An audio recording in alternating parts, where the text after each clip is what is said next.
Time now for the voice of the land on the Big Play Network with your hosts, Kevin Arnold and Always Positive Jay. Shorter show this evening. Yes, we're late. Oh, well, the Browns won, and I guess people are feeling good on a Sunday.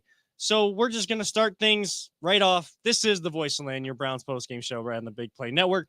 We are brought to you by Vector Technical. They get the right person in the right job the first time.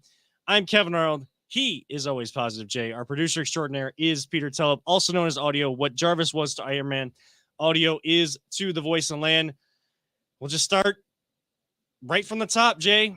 Browns get a win for Brissett, or Brissett gets a win for the Browns in his last game, where the Browns should have won it for him in his last game as a starter for the Browns this season. Got the win in overtime. Brissett looked like the veteran star quarterback. Brady looking like, you know, father time is catching up to him. Yeah, totally. Looked a little old there today. Nick Chubb, of course, getting the winning touchdown. But, I mean, I don't know how you don't talk about Njoku's catch. Like, dude, that was amazing. I was like, oh, my God. I just stood up, went nuts. And I probably rewind and watched the slow motion angle that they had, like their slow motion angle. Unreal catch. That was like, it's not the catch of the year. I've seen some crazy ones. The one by Justin Jefferson probably still up there, but for this team, it's this team's play of the year without a doubt. That catch was unbelievable. And the reason why Brissett has been a career backup is because like that ball was overthrown. I'm not here to bash Brissett or anything like that, but I mean, it was thrown where his receiver, it was his guy had to make a play, and that was it. Right. That's the type of play where a guy goes to win the game or make a play for his guy. Mm-hmm. My frustration is, why haven't we been doing that up to this point? And I don't even mean for Brissett. I mean for some of the other quarterbacks that have shown some promise. We always immediately go to, well, they just made a bad throw. All the great quarterbacks are made to look better because they have playmakers on the outside that go up and make plays for their quarterback. Too often the Browns do not do that. Mm-hmm. It was great to see, and especially a guy in Njoku who had a couple drops today, especially one where it's the traditional David Njoku drop where no one's around him. It's a 5-yard kind of out and up. It's the typical, I take my eyes off it before I looking actually up the catch field. it. Yes. And that's what David Njoku has always been. He makes the tough catches. He makes catches like that. Now, he's made catches similar to that, but nothing to this extent. No. Did you want them to go for 2 right there? Oh, I totally wanted to go for 2. Because Stefanski was Here's the thing. If he goes for 2 and doesn't make it, everyone's like, oh, you're an idiot, blah, blah, blah. And everything worked out for the good right now.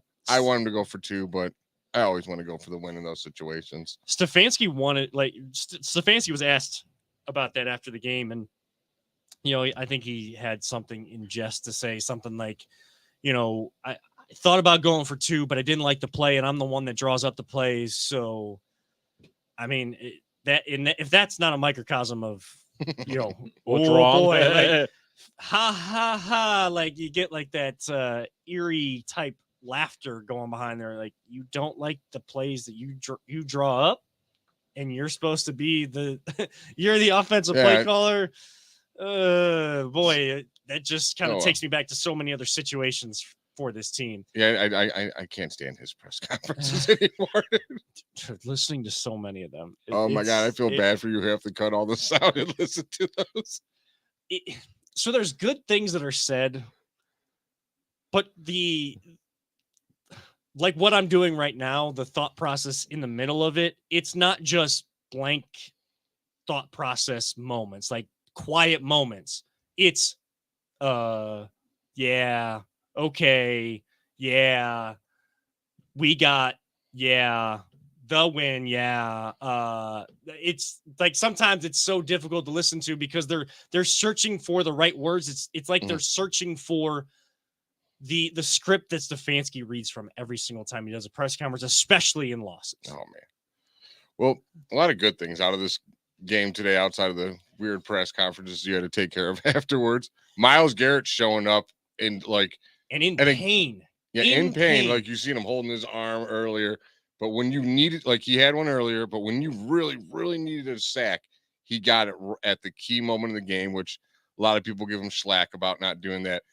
And how incredibly strong is that dude? Like he swiped at the Tom Brady's foot, and it like his whole body like gave out from him. I'm like, man, that is a strong man right there. Oh yeah, that was really impressive. He slapped his whole body out from underneath him with his hand from his foot. I was like, that's incredible. Nick Chubb wore my jersey today. I'm gonna have to say it was probably good luck. Got the game-winning touchdown. Amari Cooper dropped one, got redemption back, and then tell me that felt like what we've dealt with all year. You're like, all right, we just got to hold them in a wide open wide receiver streaking down the sideline. I'm like, oh wait, we're on offense. That's usually happening to us. This is great. I'm back in the Browns upside down again or something. But I have to give it to Riz. And I love Jacoby Brissett. I should have bet on this game for 2 reasons. One, it was Stan the Man's birthday. I found out from his son.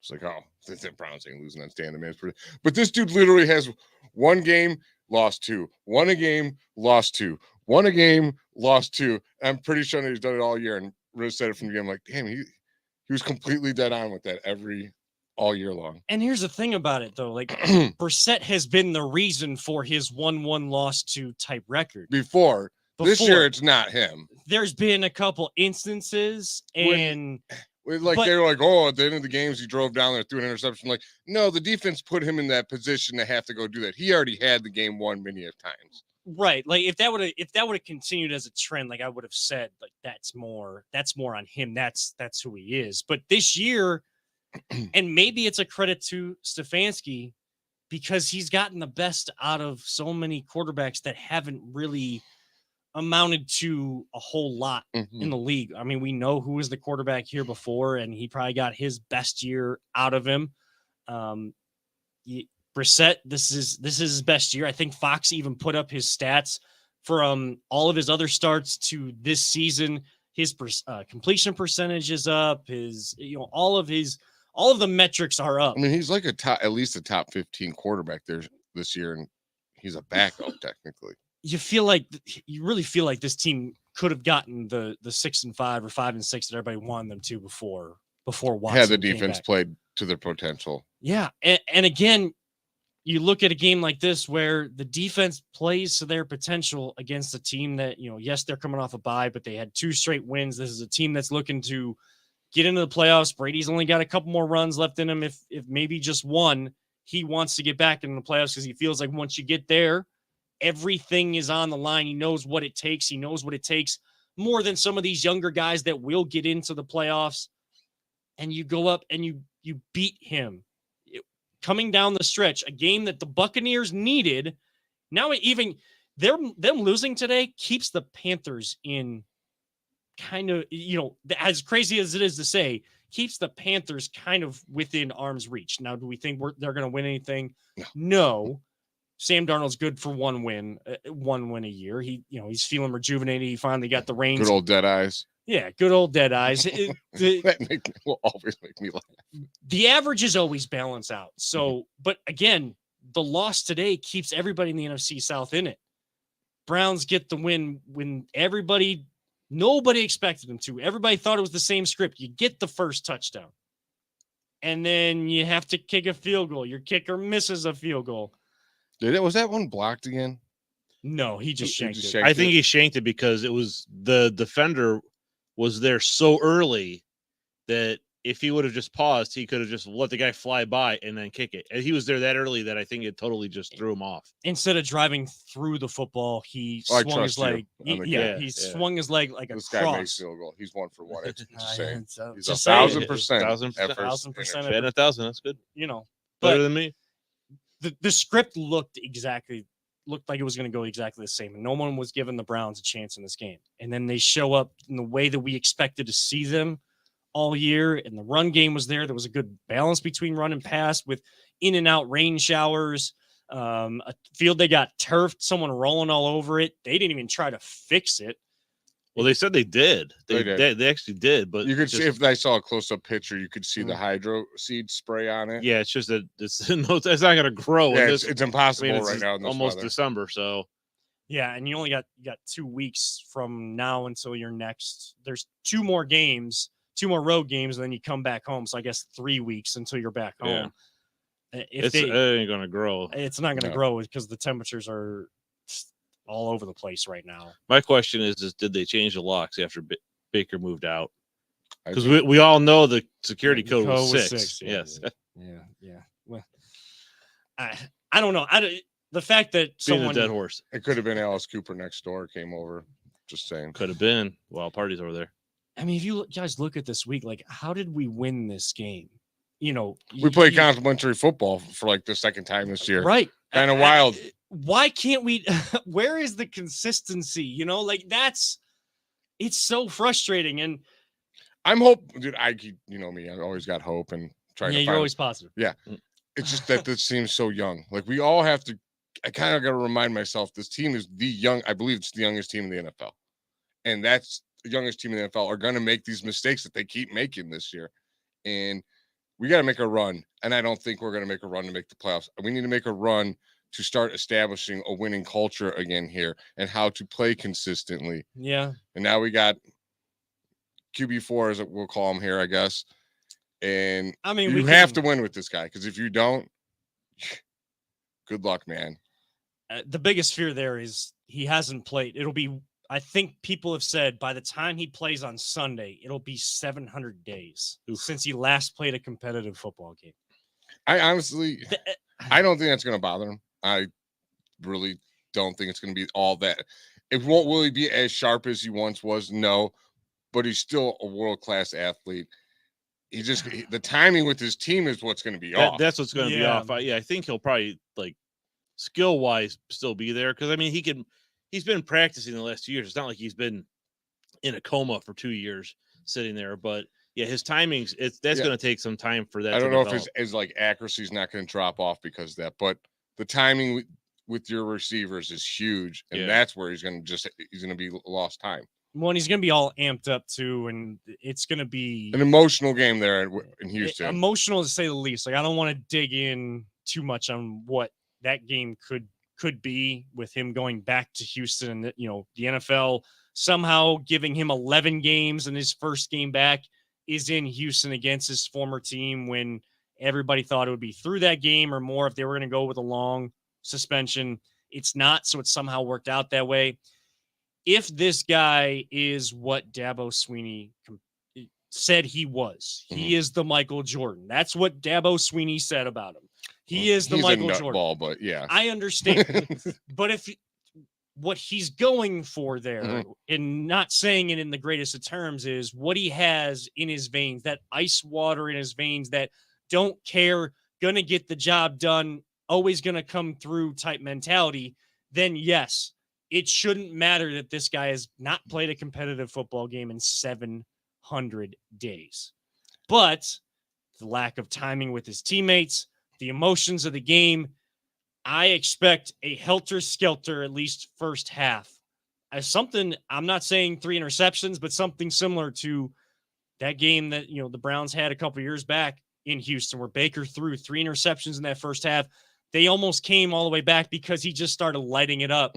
I could see something similar to that where everything seems against you in the first half and then just finally getting that half under his belt or maybe a quarter under his belt coming out there. It is going to be difficult to watch this team, though. I will say that from my perspective. I want to put a disclaimer out now that I'm going to speak for you just because I know you so well. I think Kevin didn't want Deshaun Watson. I didn't want Deshaun Watson. I didn't want anything to do with any of this. His football, everything to do with outside of football. Yep.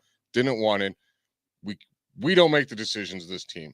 It is our job as a show host to talk sports, to talk Browns football. So when we talk about them, don't think we're fanning for the guy or nothing. Like, we're fans of the Browns, and we will do our job to talk about this guy strictly as a sports player. And if someone ever wants to talk about his personality and stuff, you can talk to me on Twitter and I'll explain it all to you there.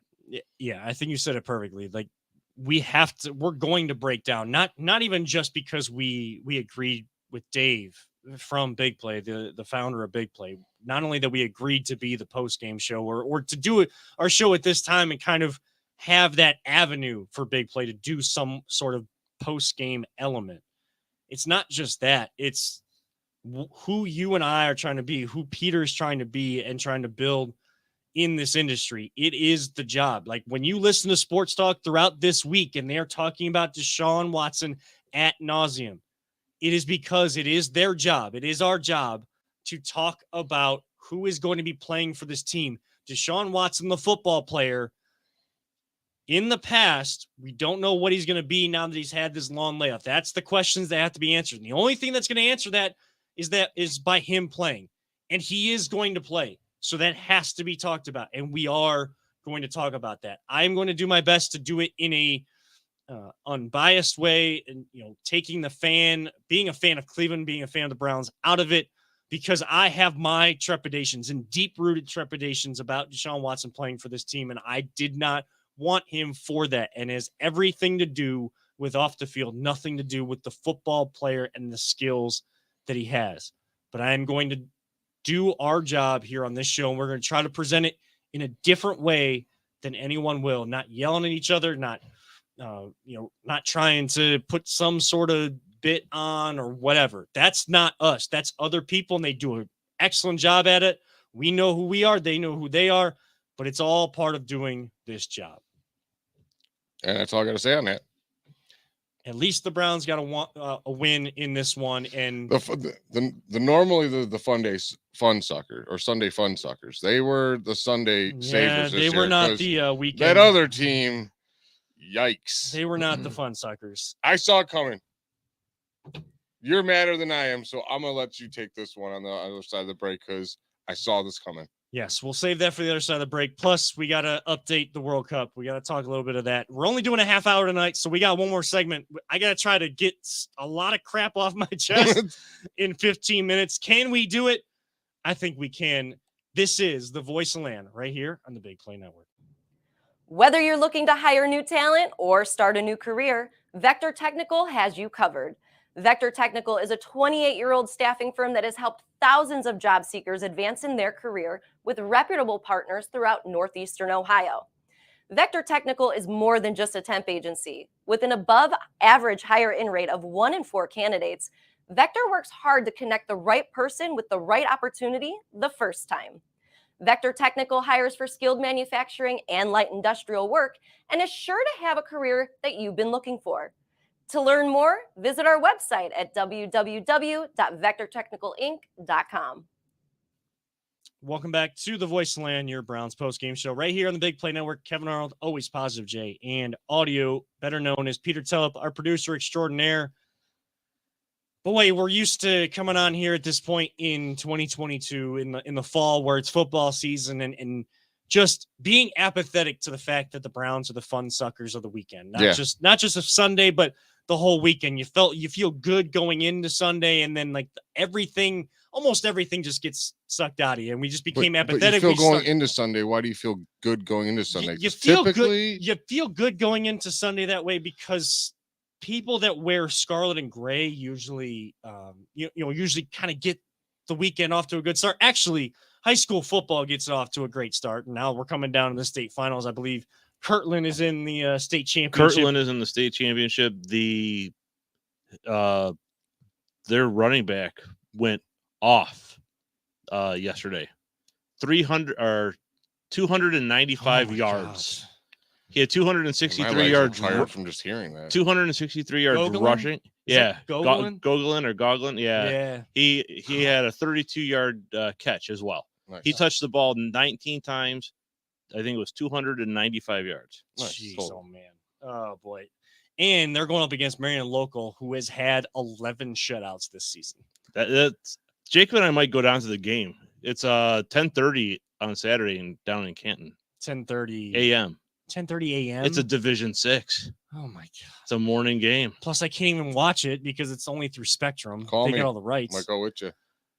But besides the point, You always got get a off the rant. rails. Let's get it We going. always get off the rails. But doing high school football coverage gets off to a good start. But being a fan, Saturdays, Scarlet and Gray doing their job, being in contention for the playoffs, Big Ten championships, national championships, That's the standard at Ohio State, right? Exactly. That's what you get all these 5-star, 4-star recruits for, right? That's why you're more talented than the state up north, right? Oh my goodness. I hate the fan right now. I just said before the break that we try to take the fan out of things. This is a different game. This is the game. This is the game. You don't. Okay, they got one on you last year and they got it at home. They haven't won in Columbus since what, 2000 or 2000. 2000. Yeah. You don't lose back-to-back games. Like, that is a fireable offense. I don't mean to call for people's jobs. Like, I don't want to see people lose their jobs. And if Ryan Day is brought back, I'm not going to be upset. I'm not going to bang the table for him to lose his job, but I'm not going to be upset if they fire him because that's what the game means. And Jay, I know that you saw it coming, and in a sense, I did too. But to get run out of your own stadium, especially in the second half, it still hurts, and it still bothers me. You didn't make any adjustments. You got run all over the field by backup running backs with casts on their hand, a quarterback who's throwing absolute ducks. And when I tell you absolute ducks, once you give a quarterback that can do that, you give him confidence, and guys are running wide open. The biggest question mark has been the defensive backfield this whole year. And somehow a running team is the team that finally exposed how bad that defensive backfield for the Buckeyes really was. Jim Knowles, you were brought in to change this. You got run out of the place even worse than they did last year in the stupid big house. It was bad. I cannot stand that team up north. I absolutely hate them, just like I hate Pittsburgh. And I don't care if they're fans. Yes, you get a chance to gloat, and we've won back-to-back years. You guys aren't going to win against us. Like, you guys deserve all that. You get all that. You earned all that. But I still hate your team. I still hate you, the fan side. You might be a good person, and I'm sure I can have great conversations with you. But I still hate your team. Like Kevin, my dad's whole side of his family is from Michigan. They're either state fans or Michigan fans. You think I'm answering any of their calls upcoming now? I'm like, I'll wait a few more weeks till I answer that one. I have a lot of coworkers that are up in Michigan. Every single one of them is a Michigan State fan. They root for Ohio State against Michigan. They're the first ones I see on social media going OH on there. So, I did want to make one quick correction. Gugland I was right the first time.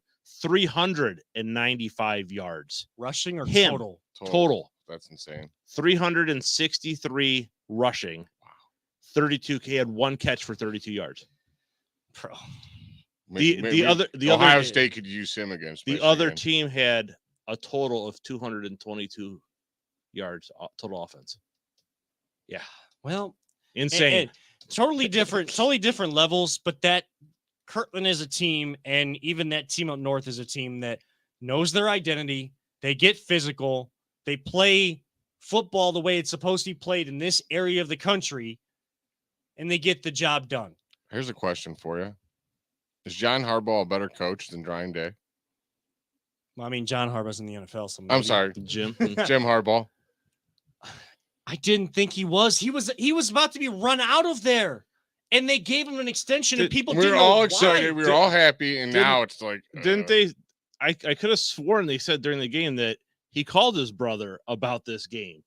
So maybe we were actually playing against John Harbaugh. I don't know. And they're playing these. They're allowing Ohio State's allowing them to play mind games with them, because Ryan Day said going into the 2020 season where that game didn't actually get played because of COVID, and we thought they were trying to skirt around us. That team up north was, because of COVID issues, and not have to play us and not have to take another loss.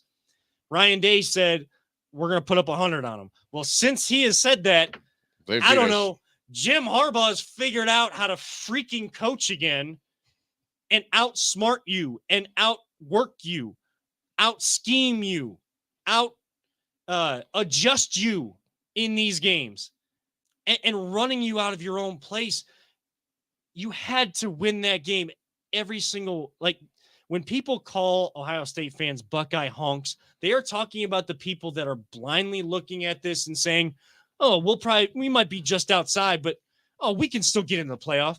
You don't deserve to be in the national championship playoff. They'd get run out, I think. I don't think they could beat anyone in there right now. Honestly. No, here's the thing is I don't think Michigan, I mean, look what happened last year. Michigan won the Big Ten championship, and then they got just obliterated. TCU will beat us. Oh. I think TCU would beat us. Michigan clearly beat us. Obviously, if you look at our backfield now, and I mean, don't forget our starting running backs were out. Jackson Smith and Jigba has been out like all season, and you did hear, Blake Corum played a couple series and then he was out, so their other running back was like broken hand. But our backfield was terrible. Well, Tommy Eichenberg has 2 broken hands. Whatever. The best part of that game was hearing that dude's nickname, Tommy Two Thumbs. Tommy Two Thumbs. Great. I'm not gonna lie. I was like, as aggravated as I was, I'm like, all right. But I mean, I think the problem was there were adjustments at halftime. They adjusted the defense to do better on the pass, and so what did they do? They just ran the ball right up the middle. I mean, there were 2 huge runs for touchdowns. There were in the second half. There were 5, I think 5 or 6 plays that were 45 yards or more that they scored on. Ridiculous. That should not happen. That does not happen. And this team, the season's over. Season is over. You're going to a meaningless bowl game, even if it's a New Year's Six. I won't even watch it. I honestly, God, won't. I can't stand watching these bowl games when they mean absolutely nothing to me. That's it. I'll watch them. I still like the bowl games. I won't watch even though Ohio State won. I am so afraid that Marvin Harrison Jr. is going to sit out his junior season because of stuff like this. And recruits aren't going to come here. They're going to start going over the border because they're starting to turn the tide. You had a chance to make this a rivalry. Go back and forth. Home game and home game. I know Ohio State wasn't going to win all of them.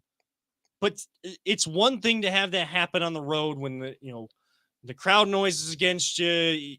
You had CJ Stroud just coming into his first year as a starter.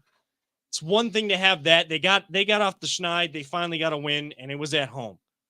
But to have it be done worse in the shoe, that is absolutely unacceptable. And you can talk about talent, you can talk about scheme, you can talk about whatever you want to talk about. The thing that upsets me the most, being the reason why they lost that game, what Ohio State didn't have basically all year. And as I look back on it, they didn't really have it most of the year. They just kind of won on talent.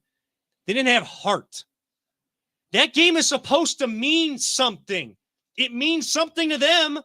Make it mean something to you. It was what former players said that. It was just what you just said. They tweeted out and they're like, this game was, the importance of this game is literally preached every single day to them.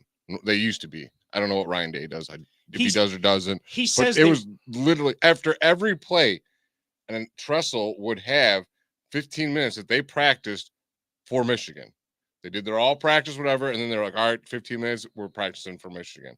And Ryan Day's saying the right things, like you work all year for this game. Like we worked this game, we worked the game all year. Ryan Cooper?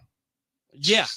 I was waiting for the memes. I'm going to tell my grandkids that this is John Cooper and then show a picture of Ryan Day. Well, I was going to do it, and I'm like, nah, I don't care. I saw Chris McNeil from the Reflog Show and at Reflog on _18, I think, on Twitter. He had like a Scooby-Doo meme. Yeah. And it was Fred. And I saw that one. It's Ryan Day. They pull off the mask, and it's actually John Cooper. Like, it's. Can we also not bring up let's bring back Urban Meyer? Like, he's not coming back, guys. I'm sorry. That ship has sailed. Yeah, there's talk about questionable things, questionable things going on. Jim Tressel did well against Michigan. I've seen Deion Sanders now photoshopped into Buckeyes coaching gear. Maurice Clarett was tweeting out yesterday. He wants to put in his application for the defensive coordinator, or he's going to go to campus every single day until they hire him onto the staff somehow.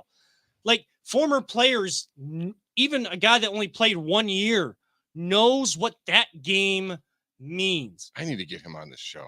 And it doesn't look like this team actually cared about it because you got so comfortable that you beat them all the time. that you lost what this game actually means to so many people. I know if you start listening to the fans, you sit with them. There are exceptions to every rule. I mean, to what you said, why go back and think about how that 2002, how they played. That team played with heart. This team just did not. You were dead on with that one. And now the Cavs are losing to a team up in that state.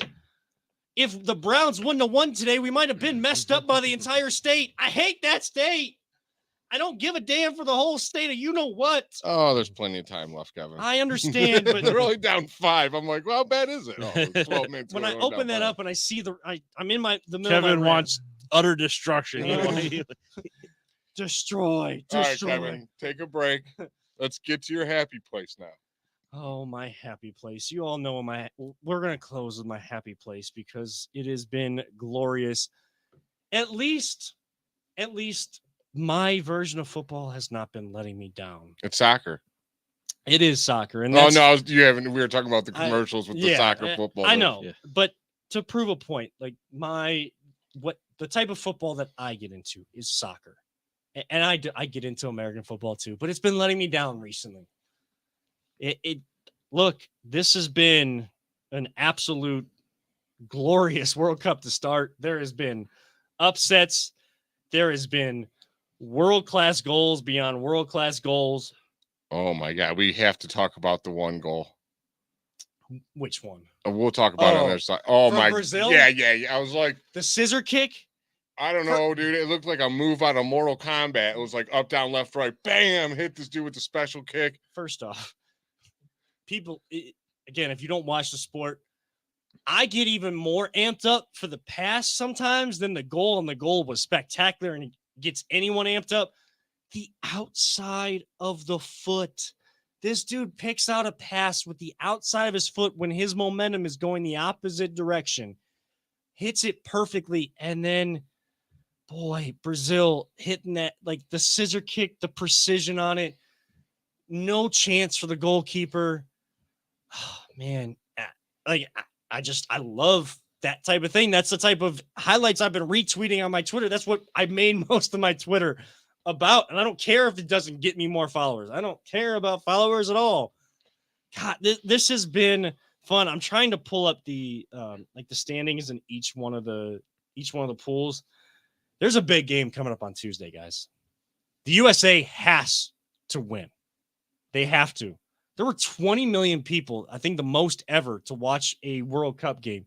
Make sure you're also following the Women's World Cup because the team's a little bit better and there's a lot of talent there too. But most ever viewers for a World Cup, and they're asking for more because if you don't beat Iran, you're not going anywhere. Iran, if they get a point, if they draw, guess what? They got 4. You only got 3. And if England beats Wales, you're not going anywhere. Even Wales could get 4 points and still beat you, even though you tied them. Somehow this team has got to score goals. They haven't scored enough goals. They only scored one in 2 games. Defensively, it has been the surprise to me because there are some issues in that on defense. But looking back at some of these, Messi coming through yesterday to keep Argentina alive. Mexico probably not going to advance. I'm looking at the rest of USA's qualifying group, or the countries within their qualifying group. Mexico not doing anything in this World Cup. Canada got beat again. They got beat by Croatia today. I think they are one of the first teams eliminated. France is one of the first teams through. And I think Costa Rica, they got a big win today over Japan. So that group is all sorts of messed up because Belgium got beat by Morocco. If you're wondering who Morocco is or where Morocco is, you're asking the right question. Yeah. All I know is it's one of the coolest country names ever. Morocco. It just sounds fun to say. Francisco. That's what to say. Francisco. Boy, I'm going to be Morocco. When this World Cup is, outside of this World Cup. I'll tell you this much. I find myself watching it is so similar to hockey because it's a lot of it's in the middle of the field, going back and forth, getting position and getting position. So you're kind of just sitting there and you're just waiting. And then they get a little closer, and then that anticipation builds up more. And you're like, all right. Then you start getting on the edge of your seat. And then the one guy on our team, took that shot and it hit the pole, Kevin, you would have been proud of me because I stood up. I'm like, let's go! I was like, oh, so close. It's like, oh, I thought he had it. I was like, all right, let's get this go. I was like, we're going to go back to it. I'm like, oh, and I kind of just stopped. I'm like, Kevin would be proud of me right now. I am proud of you. I had the exact same reaction in the middle of a store while Yeah. doing Black Friday shopping. I mean, if you guys want to know like how dedicated I am, I got the full in-law experience. We went shopping on Black Friday. I woke up at 3:45 to drive to just over the border into West Virginia to the Highlands. They have like a great shopping area there. But we got there for 5 o'clock opens for a lot of these stores. Started at that point, still going strong when this game started, but phone out, trying to use any hotspot, anything I could. Watching this game, had to switch over to Jana's phone. I mean, this means a lot. It only happens every 4 years. I hope people that don't usually watch the sport have been getting into this because, like I said, I was kind of upset I didn't get to watch today because of my job. There was really good games. And Tuesday, 2 o'clock, better be watching. I'll be watching from work, but I'll be watching. The U.S. has to advance. I don't know. You have to win. There's no. I can't lose to Iran, dude. I cannot lose to Iran, dude. I'm gonna be really pissed off if we lose to Iran. No, like if we lost to England, I could have been like, all right, they're a superior team. Even I don't even know what the other Wales, whatever. We can't lose to Iran. I can't do it. Yeah, I threw myself off with the rant beforehand, so I've kind of like taken myself out of this fun element with the World Cup.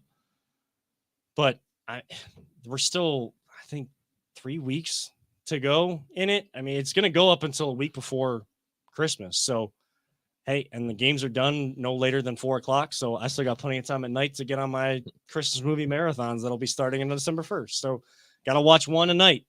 Actually, I told Jana I wouldn't do that this year, and I'm going to try to stick to that. I'm going to try not to be as big on the Christmas movies. So you're going to watch 2 a night? Yeah. What's tonight? No, nothing's tonight. Oh, it starts December 1st. Again, Christmas is acceptable now because Santa came rolling down the Macy's Thanksgiving Day Parade. We're past Thanksgiving. We're past Black Friday, just about through Cyber Monday. I tend to do a lot of stuff December 1st. But again, being so busy, we did set up our tree today. Nice. Jana set up our tree. Not we. Not we. Jana set up our tree today, and I can't thank her enough for doing that while I've been working since 5:30 this morning. Did you rearrange your living room? Because we did. I mean, we have to. I don't even get to do a tree. Why not? My cats will destroy it. Well, every day we'd come home, trees down. Our cat leaves it alone. Like, doesn't even bother it. Our old cat used to like smack the stuff on the bottom, but I have pictures of like there's a cat like in the middle of the tree and it looks like its head's a part of the ornament because they climb up in there. No, Debbie decided because normally we do it the day after Thanksgiving, Black Friday. We put up the tree. It's like tradition. This year she's like, let's rearrange the furniture, and I'm like, oh man, that took like all afternoon. Oh, my family used to do that all the time, but it wasn't just for the tree. It was like in every 4 months. This rearranged furniture and the problem is like our living room is not very big, so there's not many places you can put things that fit really well. Yeah, and so I actually kind of like how we have it now. It actually worked. It worked pretty well, but it was one of those things where it's like, let's move the couch here, and then we'd go to lift the couch up. And I'm like, oh man, that's right. This is a sleeper sofa now. The old couch was a little bit lighter, so I was like. I was very tired. We put the tree up yesterday, so we did get it done. But man, we got ours started. We got to add the lights and then ornaments and stuff. But we have the same issue you have with cats. We have with the rabbit. But instead of folding or kind of spreading out the branches and everything on the bottom row, we kind of keep him as high up as we can because even if he stands on his hind legs, he can barely get to it. But no, my cats are destructive as all hell. There's no stop. Yeah, she shows me pictures of people they put fences up around, they put it in a corner and then fence it in the corner, or they wrap it in saran wrap. I'm like, no, I'm just probably one day gonna put a tree outside. It's they got me nervous because they started chewing on the light bulb. Oh, the one bit it in a light bulb and broke it. I'm like, oh, there goes the tree because I'm not paying for that hospital bill. Don't put any electrical cords in Raj's way because he will. I don't know. It's something like when rabbits hear that electrical current going through those cords, they just go. It's for not it, just you know? rabbits; it's all animals. Trust All me. animals. Well, Must be your my dog and cat. No, I have knock on wood, man. No problems with it. It's actually Well, you're an AI system. I'm sure you That's figure true. out how to get it yeah, to work you don't, right. you don't exist. How do you have pets? I don't Yeah, know. seriously. With that Digital being, pets. You with got that- with the Digimon thing. Yeah. On that note, we will talk more World Cup and other topics. I mean, longer show next week. Hopefully, the U.S. wins, and we're still talking about them in the tournament. If not, I'll find a team and I'll keep following it all the way to the final. It'll take me a little while to get over the U.S., but U.S., let's go. Get the job done on Tuesday. Browns keep going. Buckeyes, I don't know. Your season's over. Figure- Go Cavs. Cavs are tied Ca- at I told you, 88. Cavs are whatever. tied. 7:05 in the fourth. Beat that state up north, please. We need revenge. Revenge is on the mind today, please. For Always Positive J, for audio, I am Kevin Arnold, reminding all of you, don't let anyone ever tell you it's just a game. We truly love you all, 3,000. I almost forgot all of our sayings. Live life, all gas, no brakes. And Jay, Don't talk about it. Be about it. as we do right here on this show, this has been the Voice Line, your Browns postgame show on the Big Play Network. We'll see you next week.